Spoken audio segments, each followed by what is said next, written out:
इमाम अली मुकाम ने औरतों को जमा किया, फरमाया याद रखो मैंने शहीद हो जाना है और मैं तुम्हें बहुत याद आऊंगा, पर फरमाया अस्बिरना अलैकुन्ना, तुम्हारे ऊपर सब्र जरूरी है, कभी भी कोई ऐसी बात ना करना। फरमाया ना अपना चेहरे पर हाथ मारना, ना सर पर मारना, और ना ही अपने कपड़ों को फाड़ने की कोशिश करना। क्यों?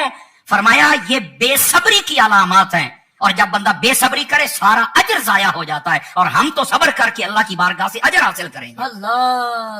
इमाम अली मुकाम का ये खुतबा ना हो करबला में, मैं कहता हूं मैं अपनी जबान कटा दूंगा। इमाम अली मुकाम ने अगर ये ना कहा हो तो सच्चा हुसैनी वो है जो अपनी कौम को ये कहे कि इमाम ने रोका है हाथ नहीं उठाना, नहीं उठाना। इमाम ने कहा सर नंगा नहीं करना, नहीं करना।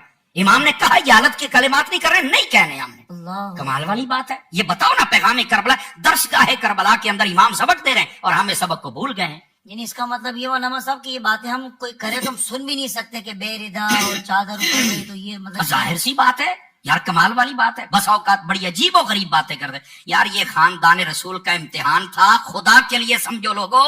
वो जो जोहरी हजरत इमाम ज़ैनुल आबिदीन के सामने आया तो रोना शुरू कर दिया। इमाम ने फरमाया भाई रोने की जरूरत नहीं है, हमें मजबूर ना समझा। आपने यूं किया सारी जंजीरें उतर गई। वो हैरान हो गया ये क्या हो गया। आपने फरमाया इम्तिहान था, वरना हम तो एक मिनट में जो चाहते नक्शा बदल के रख सकते थे। ये इम्तिहान था आपका यार, इसको यहां तक रहने दो, खुदा के लिए इन मसलों को समझो यार। कमाल वाली बात है यार, लोगों को ये हकायक समझ नहीं आते।